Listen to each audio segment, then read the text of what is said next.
era Irán o Irak, pedir una cita, hablar con un imán. El imán, o sea, el sacerdote musulmán tenía que aprobar un revolú. Yo dije, wow. Yo vi eso como tan lejano y dije, no, me voy sin visa, que pase lo que pase. Entonces volé de aquí a Turquía, de Turquía volé a Azerbaiyán, una república que antes era parte de la Unión Soviética, su capital es Bakú, completamente musulmana también. Y llegué a Kabul y cuando llego al aeropuerto el misionero pues me estaba esperando y me dice, che, era argentino, me dice, che, ¿y dónde está la visa? ¿Cuál visa? La visa para poder entrar. Este es un país en guerra. 30.000 personas han muerto en estos par de meses que pasaron. Nadie puede entrar aquí sin una visa. Me paro frente al hombre. ¿Dónde está su visa? Chacho, hermano. Solo 3 personas aquí no pueden entrar sin visa. Periodistas. ¿Qué más me dijo? Negociantes y embajadores. Y yo le dije, yo soy embajador. Ah, está bien, deme su pasaporte. Pasen por ahí. La Biblia dice, el apóstol Pablo, que somos embajadores de Cristo. Para los que dicen que yo soy un mentiroso, no soy un mentiroso, la Biblia lo dice. Ahora, si el hombre me pide que yo le pruebe, ahí sí me mata porque yo no tenía cómo probarse. Pero sí somos, ¿cuánto le doy un aplauso fuerte al Señor? Somos embajadores del Evangelio donde quiera que vayamos. Y este día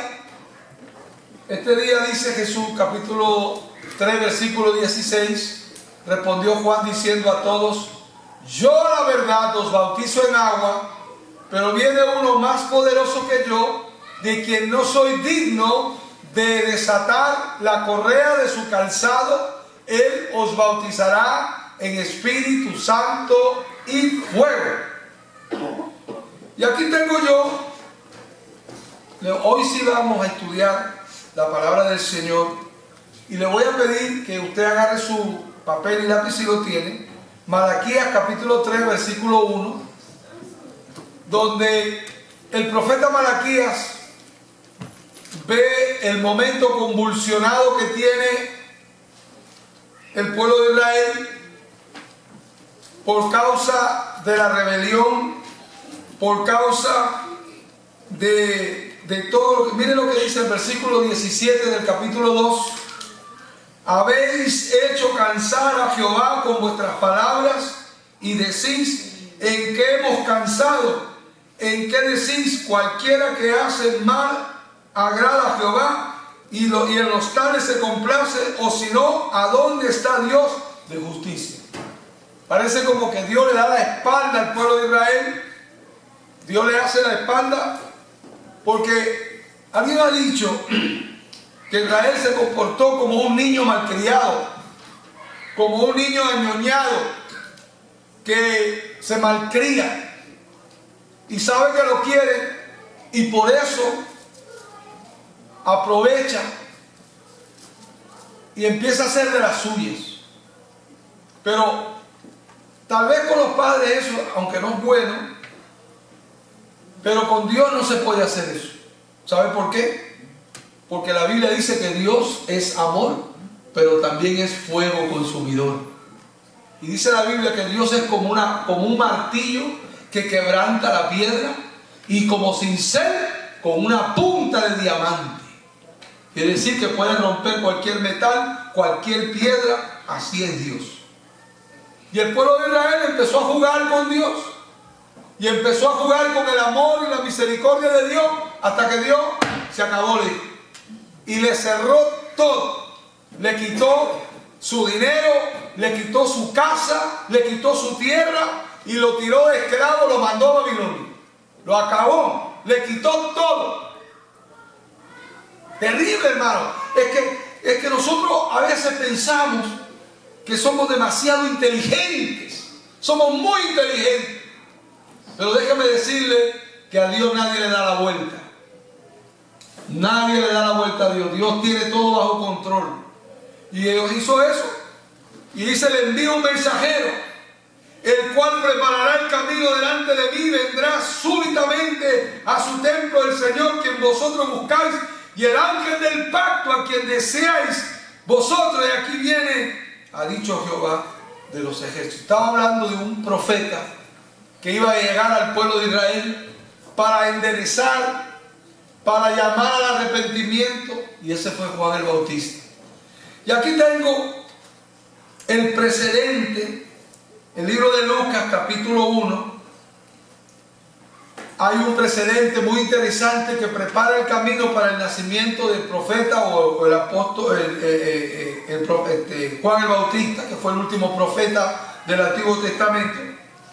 Y después del anunciamiento del nacimiento de Cristo, resulta de que la mamá de Jesús tiene una familiar que se llama Elizabeth, que es la mamá de Juan el Bautista, con Zacarías, que era el sumo sacerdote que presentaba los holocaustos anualmente por el pueblo de Israel. Aquí dice, capítulo 1 de Lucas, versículo 39, dice: en aquellos días, levantándose María, fue deprisa a la montaña, a una ciudad de Judá, y entró en casa de Zacarías, saludó a Elizabeth. Elizabeth tenía o estaba embarazada de Juan el Bautista, o sea que Juan todavía no había nacido, estaba en el vientre. Mira el versículo 41. Y aconteció que cuando oyó Elizabeth la salutación de María, la criatura saltó en su vientre, y Elizabeth fue llena del Espíritu Santo con el niño en la barriga. Versículo 42.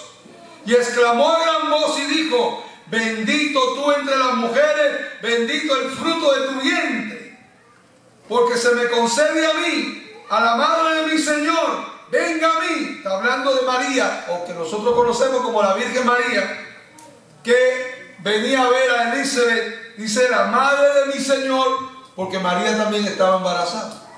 Es cosa terrible. Entonces, cuando estamos hablando del Espíritu Santo, cuando estamos hablando el Espíritu Santo puede aún llenar a un niño en el vientre. Cuando usted le habla, los niños entienden. Ya los científicos han dicho que un niño en el vientre de una madre entiende, escucha el 80% de lo que le hablan. ¿Usted sabía eso?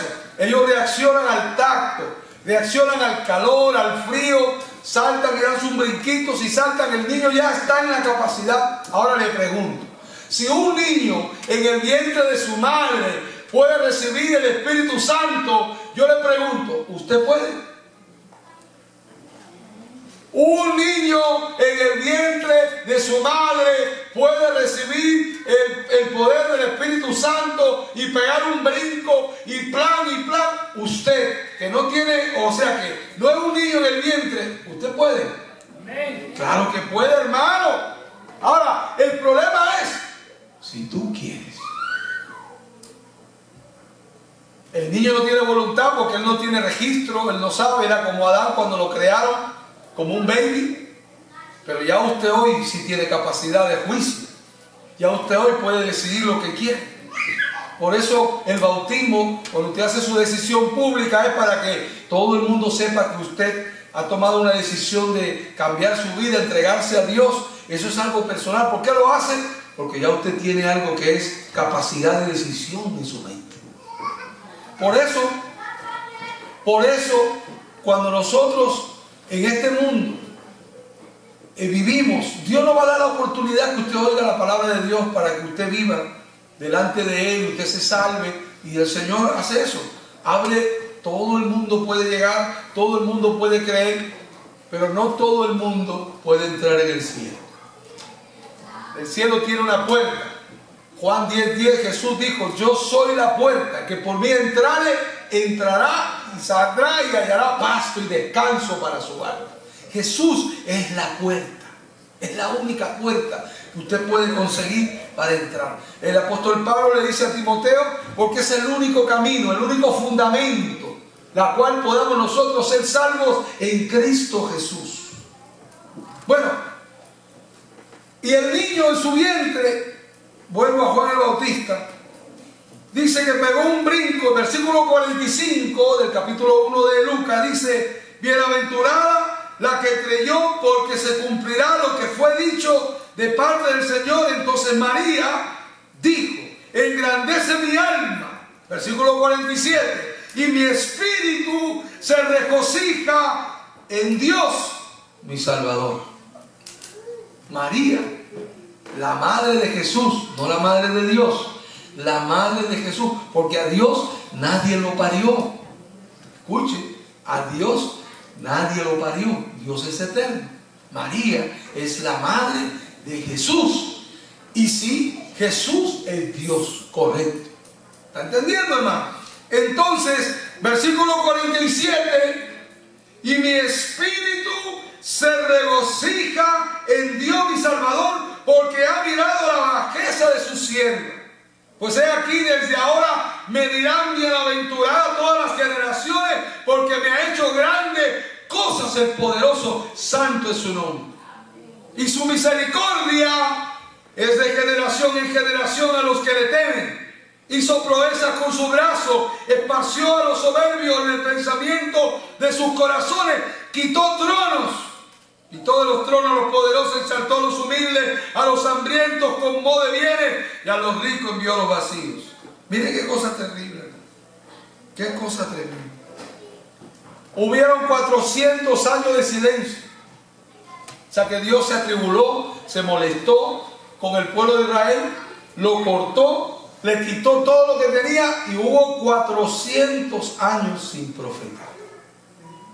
Terrible.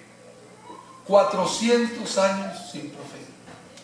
Entonces los judíos crearon los targúmenes, crearon diferentes códigos para poder ellos reinterpretar, pero no había revelación, no había profeta. Debe ser terrible sobrevivir sin profeta, sin palabra de Dios, sin revelación de Dios. Es cosa terrible. 400 años. Y el pueblo de Israel, cada vez que una madre estaba embarazada, por eso los judíos celebran el embarazo, ellos dicen: será el próximo Mesías. Eso es lo que dicen los judíos. Será el próximo Mesías. Entonces hay esa expectativa en el pueblo de Israel, de ellos ver la venida del Mesías, del Salvador del mundo, que Jesucristo venga a salvar al mundo, a acabar con la tristeza, a acabar con todo y traer la felicidad. Zacarías tenía a su esposa Elizabeth, que Elizabeth era estéril. Ya una señora pasada en años, di que, ¿cómo que dice? Di que embarazada. No sé, no quiero ofender a nadie, ¿no? Pero ya cuando uno tiene sus tantos, 30 y tantos, 40 y tantos, 50 y tantos, 60 y tantos, ya se acabó, ya usted no puede tener más hijos. Pero imagínense, yo conocí una hermana en el Bronx con 59 años que le sacaron el útero, tuvo un cáncer en el útero, y cuando se casó con su marido, en el altar dijo: hermano, oren por mí porque yo le he pedido un hijo a Dios. Todos se le mataron de risa. Sí, hermano, se le mataron de risa, la dijeron loca. Pues yo estuve el otro día comiendo en la casa, y ahí está el niño dando candela, corriendo en la calle. Dios le dio un hijo. Por eso es importante que usted entienda que lo que Dios hace no tiene explicación. Decía un hombre: el día que yo entienda a Dios, Él deja de ser Dios. Usted no puede entender. Por eso Dios no ha sido llamado a entenderlo. Por eso dice que la Biblia que Dios ha sido llamado a amarlo. Porque de tal manera amó Dios al mundo que ha dado Dios al mono. Dijo: Dios entendió al mundo. La Biblia no usa esa palabra para entender al mundo. Dios, por eso tantos fracasos matrimoniales hay hoy. Porque el hombre dice: yo no entiendo a esta mujer. Es que usted no tiene que entender, tiene que amar. Se me escapó, eso fue un comercial pagado, ¿no? Se me escapó. Lo mismo el hombre. Usted no tiene que entenderlo al hombre. Yo no entiendo a ese hombre. No lo entienda, tiene que amar. Porque si usted no puede amar a una persona, Usted no puede amar, no puede entender, usted no lo puede hacer. Eso es algo sobrenatural. Por eso dicen que Dios es amor. El que entiende no puede bregar, pero el que ama va más arriba del entendimiento, va más arriba de la razón, va más arriba del desconcierto, y se supera y se levanta, y es como un águila que mira hacia abajo, así todo lo que pasa a su alrededor. Él está sobre todo lo que hay a su alrededor. 400 años. Y estaba el pueblo de Israel triste. Hasta que, Lucas capítulo 1, versículo 66.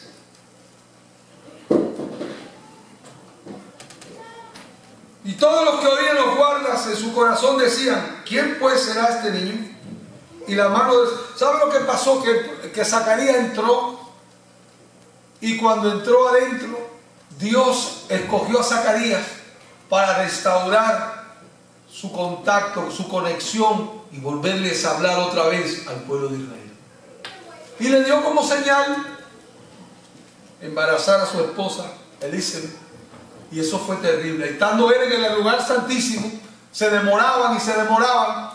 Y justamente en aquella época, los sacerdotes entraban con una soga en la cintura, porque nadie podía entrar al lugar santísimo. Y él entraba caminando. Y si algo pasaba adentro, tenían que arrastrarlo, porque la santidad de Dios mataba a los sacerdotes. Necesitamos un poquito, No sé cuántos pastores quedarían vivos, cuántos obreros, cuántos líderes, cuánta gente qué sé yo, que se dan títulos y nombres. No sé cuántos de ellos quedarían vivos si el Señor siguiera matando a los hipócritas, matando a toda esa gente, haciendo barbaridades y no tienen conciencia. Pero dice la Biblia que si el sacerdote no estaba bien delante de Dios, lo mataba. Entonces los otros sacerdotes de afuera jalaban y sacaban muerto al sacerdote. Qué terrible. Y entonces jalaban a Zacarías y no salía Zacarías. Zacarías hacía y seguían jalando a Zacarías, y Zacarías hacía estoy vivo todavía. Entonces los que estaban alrededor decían: ¿será que Dios quiere hablar con Israel?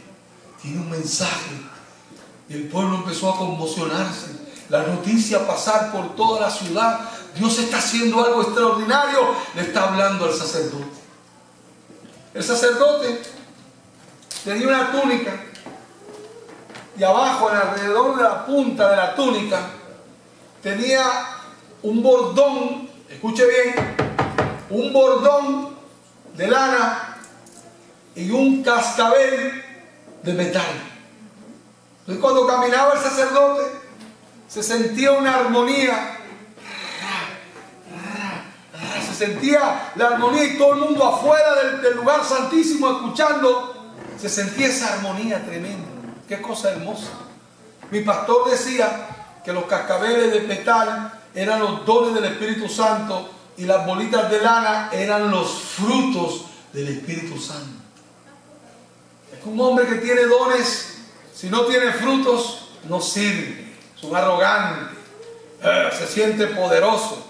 Pero los frutos del Espíritu, que son paz, amor, paciencia, templanza, dan cordura, administración a esos ministerios del Espíritu Santo que empiezan a funcionar en la vida del hombre. Zacarías es impactado por el ángel que rompe el silencio. Y Dios quiere romper el silencio de tu vida y de la mía. Que la presencia de Dios y el poder del Espíritu Santo rompa el silencio. ¡Fua! Se acabó. Y el Señor dice: ahora yo tomo el control de todo lo que está pasando contigo. Den un aplauso fuerte al Señor, aleluya. Zacarías está en el de repente de Dios. Zacarías está en el momento de Dios. Cuando lo sacan a Zacarías, está mudo. Y quedó mudo por mucho tiempo. Cuando Dios te hable, cuando Dios te diga, escucha, voy a hacer esto contigo, cállate la boca. Tranquilo. Entra en el silencio de Dios para que nadie ni se burle ni te roben la bendición. No, porque a veces hay gente que Dios le habla y alguien escucha y va a decir, Dios me habló. Bueno, Dios habló, pero al otro profeta no le habló a él. Entonces le roban la palabra de Dios. Pero el Señor agarró a Zacarías y le tapó la boca. O sea, cuando fueron a preguntarle el nombre del niño, Zacarías escribió y puso Juan. Juan. Y todos se preguntaban, pero no hay ningún Juan en la familia de ellos. Juan es el que cree en Dios aunque no lo haya visto. Santo Dios. El que cree en Dios aunque no lo haya visto. Ese era el profeta que venía a desafiar la religión, a desafiar la cultura, a desafiar a los sacerdotes, a desafiar a todos los cuellos duros que estaban ahí y a gritarles que se arrepintieran de sus malos caminos y que se bautizaran, se purificaran, se limpiaran. Pues yo no entiendo, si Dios te da un mensaje a ti y te dice que tú digas algo y la gente reacciona, se supone que debería ponerte contento. Pero dice que cuando está bautizando Juan el Bautista, vienen los sacerdotes a bautizarse. ¡Viva! Oye, hermano, hay gente que no le gusta porque a veces yo uso palabritas un poquito fuertes. Pero tal vez si Juan el Bautista hubiera sido el pastor de ustedes, no habría ninguno aquí. ¡Sepulcros emblanquecidos, hipócritas! ¡Vivas! Así le hablaba el profeta. Terrible. Sin pelo en la lengua. ¡Ay! Pero que Juan el Bautista no fue el Instituto Bíblico de la Asamblea de Dios. Por eso que él hablaba de esa forma. No se graduó del seminario. El pobre no tenía un doctorado. Yo siempre digo lo mismo. Si ya lo escuchó, ríase. Si no, pues, si le molesta, bríncalo para arriba. Yo no soy doctor, pero soy enfermero. A mí Dios me llamó a poner curitas. Y el Señor me usa a su deseo. Pero esto es extraordinario, hermano, lo que está sucediendo. Dios rompe el silencio. Dios rompe el silencio. Y ese silencio que parece sepulcral, ese silencio tiene su fin. Y ese silencio rompe con un milagro. Elizabeth quedó embarazada. ¡Pah! Se le pegó un chamaco. ¡Plah! Y que la prima, la madre de Jesús, viene a visitarle. Y cuando ese encuentro ahí, ¡ra! El Espíritu Santo se desata. Y el nene Juan, ¡ran! Recibe el poder del Espíritu Santo. Yo creo que usted en esta noche tiene la capacidad y usted puede recibir el poder del Espíritu Santo tal cual Juan en el estómago de su madre, él lo recibió.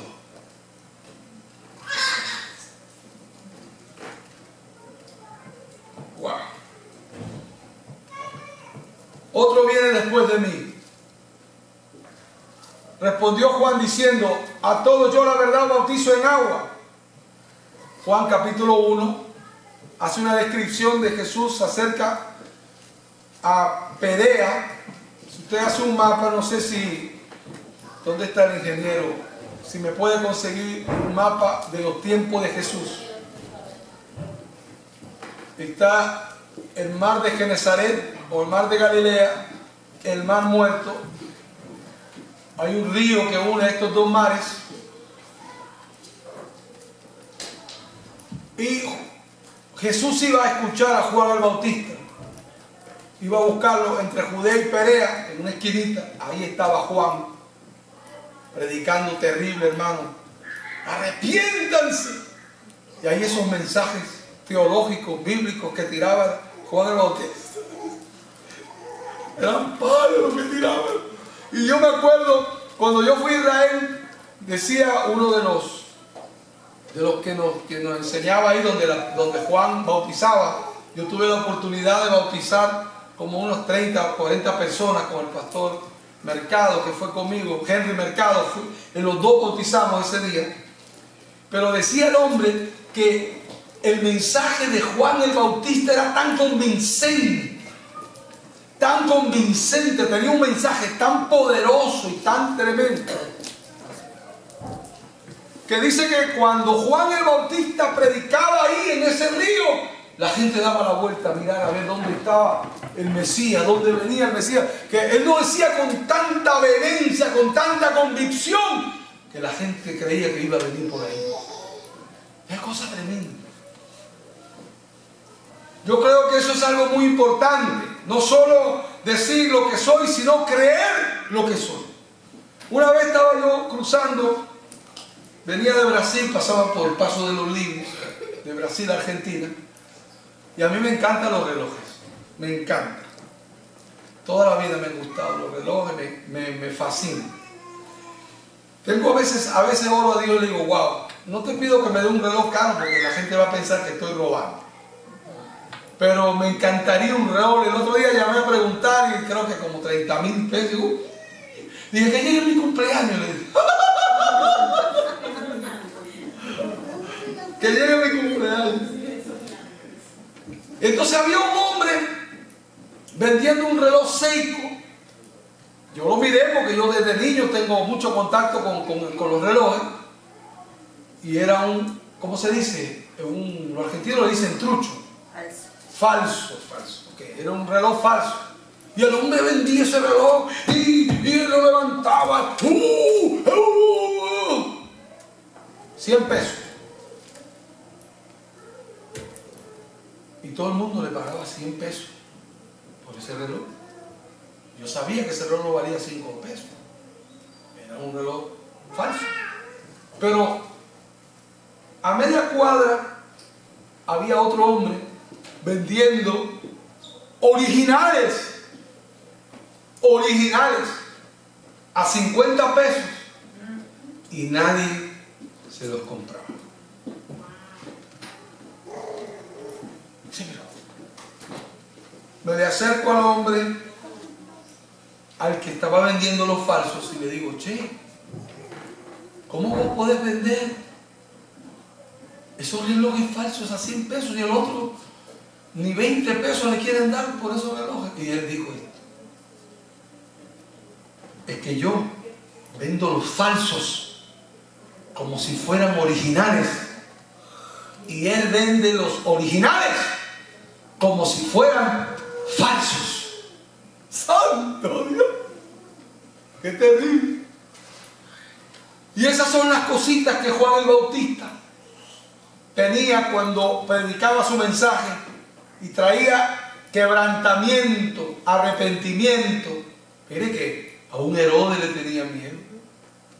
Yo respeto a Jesús, que es el Salvador del mundo, pero cuando Herodes supo de Cristo, ¿qué dijo? ¡Juan ha resucitado! ¿Se acuerdan? Juan ha resucitado. Parece que Juan lo dejó paniqueado. Lo dejó paniqueado, hermano. Y Juan le gritaba: arrepiéntate, mira esa mujer que tú tienes, esa no te conviene, esa fue mujer de tu hermano, oye, arrepiéntate. Oiga, hermano, terrible. Al propio rey.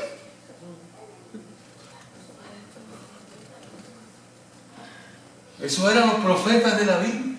¿Cuántos quisieran tener a Juan el Bautista de pastor aquí? Amén. A ver. Santo. Pues necesita mucho dinero porque la Biblia dice que él solo comía langostas. No, pero no eran langostas, eran saltamontes, grillos. Pero bueno, yo haciendo la bromita, solo langostas, imagínate. Así unos teólogos de la prosperidad decían que Dios quería a todos los pastores pastor es rico, por eso que Juan comía langosta nomás.